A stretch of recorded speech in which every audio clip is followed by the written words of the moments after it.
Hi, my name is Michelle. I wanted to share with you my art journaling book that I created.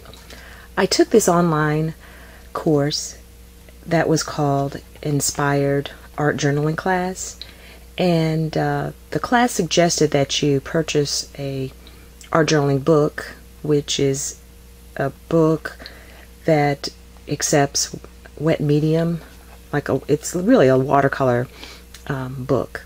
But what I decided to do is to pull out some pages from a large watercolor pad that I had. And what I did is I stapled, I got several pieces of the watercolor paper and I put them together, folded them. I scored the middle of them. And then after that, I staple the sides. And you can barely see it now because I've painted over them, and created my own. And what I did is I used a metal ruler to tear the pages, and then I did that, and this is also before I stapled them together. But I tore the edges and made the book a little bit smaller than my watercolor pad had, and then it gave this really nice effect that I really like. It's a torn edge to it, so it gives it sort of an aged look. And on the outside, what I did is I painted a base color of purple, and then I painted some pink and some turquoise on it. And then this is a little character that I created several years ago that I have on my artwork and some other things, products that I create. So the whole class was to create something on what inspires you. And what the first page that I did was my favorite artists. And I have examples like Thomas Blackshear, William Tolliver, and Edgar Degas. And on the second page, now also on this page, I also applied some, I believe it was white paint that I had as the background, or the gesso, excuse me. I applied gesso to it, and then I added this light colored blue, and I added some white, and then as you see, I added some little swirls. And what I did is I copied these images from some images over the internet and printed them out. I sprayed some Krylon crystal clear fixative on them. And I generally I spray it on in my garage or outdoors, just so I want to smell the fumes inside, and allow that to dry. And then I applied Mod Podge on top of the images after it dried, and spray it pretty good coat on it so it won't bleed. And then I also wrote a description about something that Thomas Blackshear, this is one of the artists that I like, one of his quotes. And on this side, I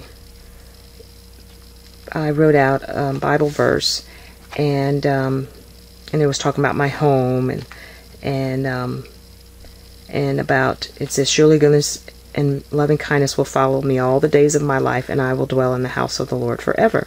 And that's one of my favorite scriptures that I like to read. And the next page, something that inspires me is spring, and I love the springtime, even though I have allergies. And but just the beautiful flowers that come in bloom. So I wrote spring has sprung, and then I just created this on the computer with software that I use, PageMaker, and you can use it also in Microsoft Word. And then I used one of those zigzag funky scissors to make this design on it. And then I also, as you can see, printed out a bouquet of flowers. These are some flowers that I have here on this side and over on this side from a little girl who gave me a card when I was teaching at a preschool.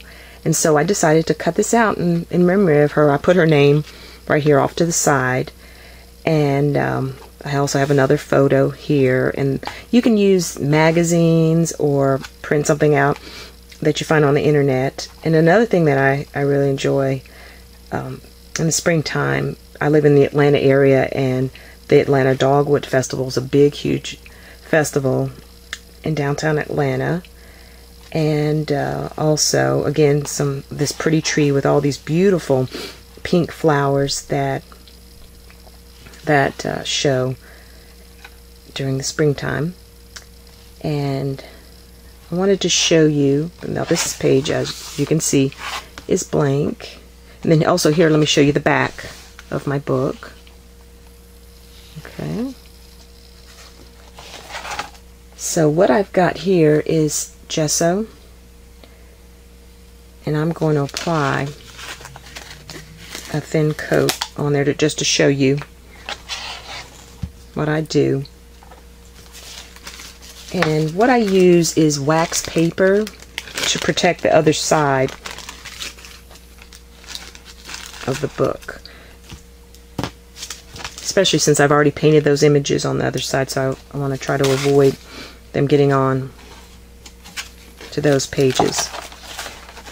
And as you can see, it does get on it a little bit, but not as much, nearly as much.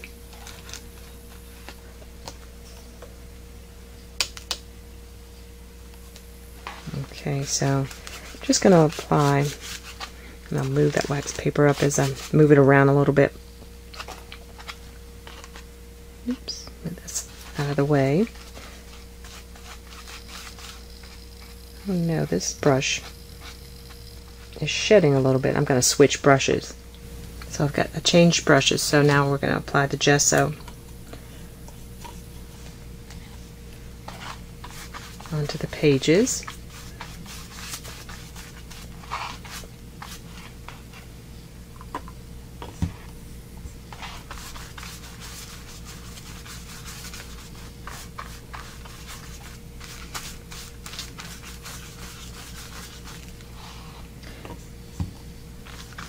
So when you're creating an art journal, of course, you're like I said, since this was an inspirational art journal that I took, it was things that encourage you or inspire you. It could be maybe a family vacation that you took, or maybe some memory, a fond memory of your childhood.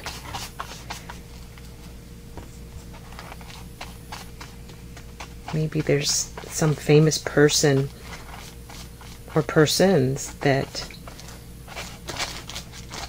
you look up to, that you want to just reflect on in these pages. Okay, so that's my first page, and then as you see, I'm moving the wax paper around so it won't, hopefully, will not get onto the next page. To kind of shift it around. Come on. Okay.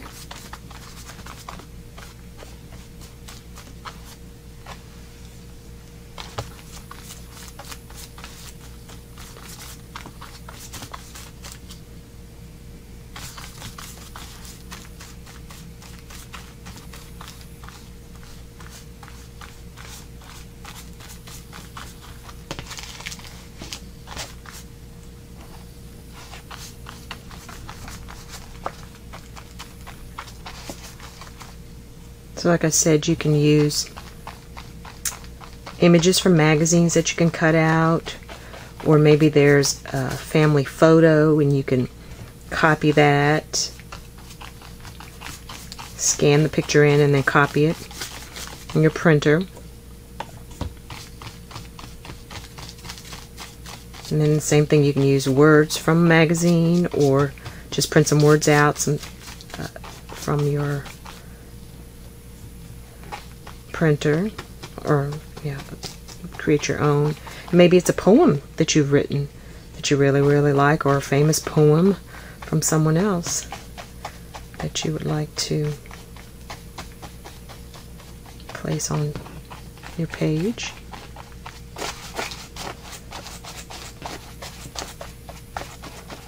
So I'm trying to decide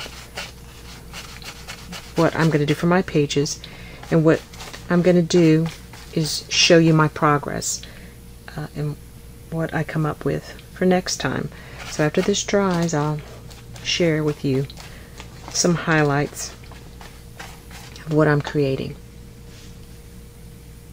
See you next time.